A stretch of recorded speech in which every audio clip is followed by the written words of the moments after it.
안녕하세요. 피할 수 없는 운명 129번째. 오늘은 물 조심하라고 각별히 주의를 드렸지만 피하지 못한 여자분 사주를 가지고 피할 수 없는 운명을 들여다보도록 하겠습니다. 먼저 어떤 사연인지 들어보시겠습니다.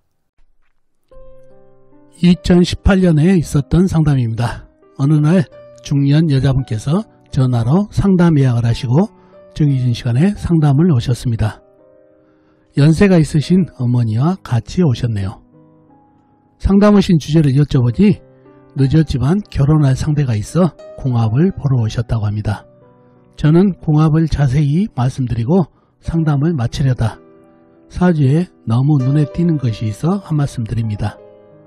사모님 사주에 너무 흉한 것이 눈에 띄어 말씀드리니 잘 새기셨으면 좋겠습니다. 사모님은 물조심을 각별히 해야 될 사주입니다. 물로 인해서 큰일을 당하실 사주네요 라고 말씀드렸더니 그분께서 시군둥 알았다고 하시며 가십니다.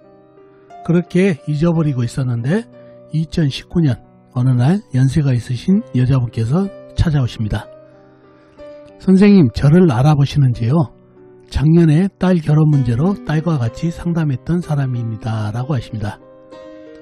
저는 생각난다고 말씀드렸습니다. 그랬더니 그분께서 갑자기 눈물을 흘리시며 말씀을 하십니다.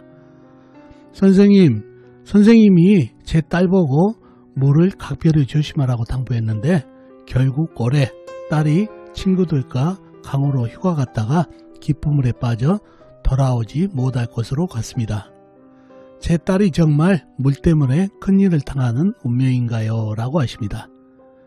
저는 그분에게 그분 따님 운명에 대해서 좀 더 깊이 말씀드리고 위로를 드린 후 상담을 마친 사이입니다. 자, 그럼 이분 따님 사주에 어떤 것을 보고 물조심을 각별히 하라고 했는지 사주 속에 들어있는 피할 수 없는 운명을 들여다보도록 하겠습니다.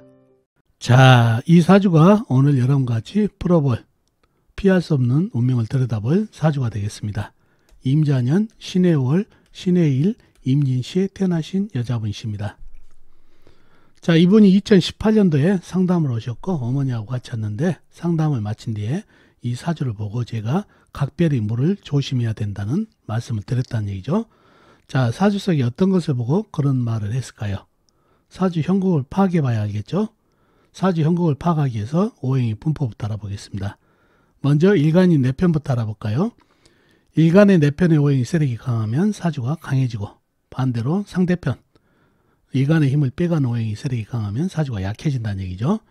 자, 일간이 신금 작은 쇠로 태어났네요. 쇠의 내편은 비겁인 같은 쇠나 쇠를 생해주는 인성인 흙이 내편이 되겠습니다.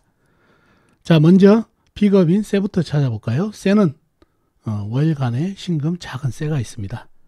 그리고 다른 데는 없고 지장간에 없고요. 다음에 쇠를 생해주는 인성인 흙을 찾아볼까요? 흙은 시지의 진토, 큰흙, 광활한 대지가 있습니다. 그리고 다른 데는 없고 지장간, 월지, 해수안의 무토, 일지, 해수안의 무토가 암장되어 있는 정도입니다.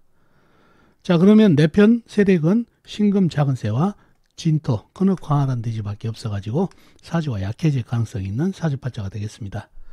상대편도 찾아봐야 되겠죠. 내 힘을 빼가는 오행.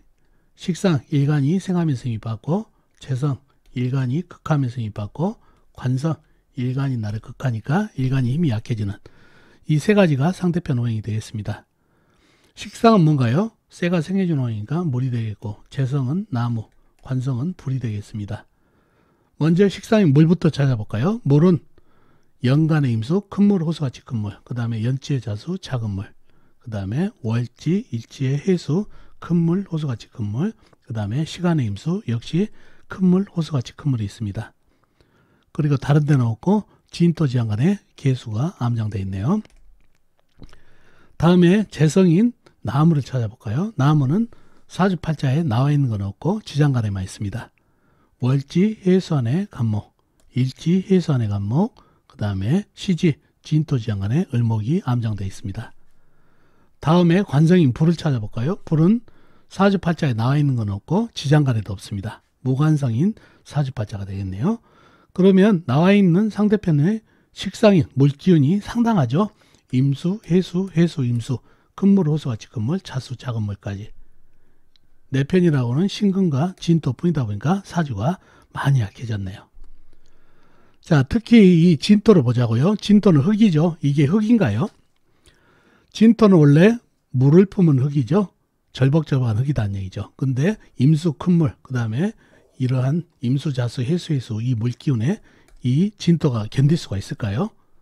안 되죠. 흙탕물이 되죠. 흙탕물은 물하고 똑같죠. 그러니 진토는 흙이 아니라 물이 됐네요. 자, 그러면은 물이 돼버리면 두 가지 오행으로 된 사주가 되겠네요. 쇠하고 물만. 근데 이 쇠는 금생수가 되나요? 작은 쇠가 큰 물을 생할 수가 없죠. 그러니 이 사주는 종합격이 됐네요.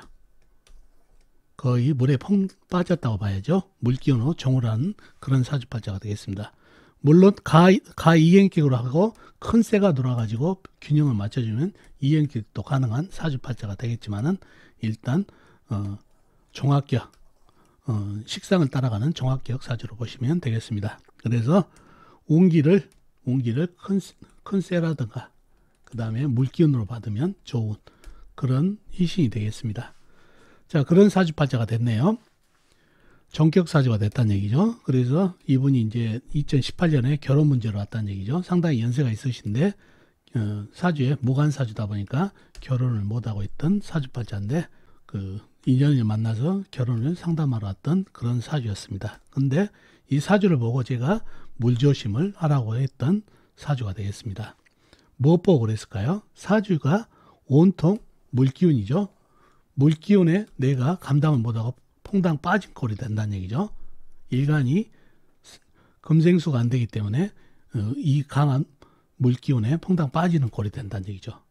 물론 희신으로 물기운을 받고 있지만은 일간이 나를 갖다가 힘을 빼버리는 퐁당 빠지게 하는 그런 기운을 갖고 있다는 얘기죠. 강한 기운. 그래서 또 해에 뭡니까? 자영살도 보이고 그 다음에 이게 역마죠. 너무 물기운이 흉하게 잡혀 있다는 얘기죠. 그래서 이 사주팔자는 물기운을 조심해야 되는 그런 사주팔자가 되겠습니다. 일간이 나를 갖다가 힘을 다 빼버리고 거의 물에 퐁당 빠지는 형국이다 보니까 더더욱 그렇습니다. 그래서 이런 형국을 보고 물조심을 각별히 해야 된다는 얘기를 드렸던 사주팔자가 되겠습니다. 그래서 이렇게 사주에 물기운이 강하고 일간의 힘을 빼버리는 다든가 일간을 힘들게 한다든가 해버린 만약에 이 사주에서 이 일간이 정화였다 그러면 관살이 되죠. 이런 사주도 물조심을 해야 된다는 얘기죠. 이 사주는 신금 작은 쇠가 물에 빠지는 꼴이다 보니까 역시 물에 빠지는 형상 그래서 물조심을 하라고 했던 사주팔자가 되겠습니다. 자, 그리고 이분이 기해년 2019년이 기해년이죠. 2019년에 물놀이를 친구들과 강으로 갔다가 익사를 하셨다는 얘기죠. 기해년에 해수가 큰물 호수같이 큰물이 더 들어오기 때문에 이 신금을 더 퐁당 빠게 만드니 물기운이 더 가세하면서 그러한 흉이 생겼다는 얘기죠. 그리고 이 해수가 또 들어오면서 자영살이 또 더블로 되니까 더 흉이 보이고 역마살로 또 찾아왔죠. 아주 흉한 운기가 되겠습니다. 물기운으로. 물론 운기가 물로 들어왔기 때문에 희신운은 희신운입니다.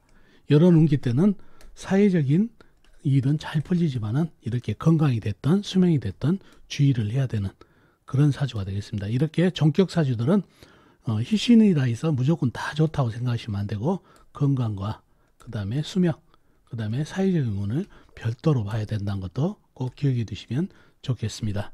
그래서 이분은 사회적인 운을 기해년에 좋다고 보지만 이렇게 건강하고 수명에 상당히 불리한 운기가 된다는 거 기억해 두시면 좋겠습니다. 자, 오늘은 여러분과 같이 기해년 물의 흉을 피하지 못한 여자분 사주를 가지고 피할 수 없는 운명을 들여다봤습니다.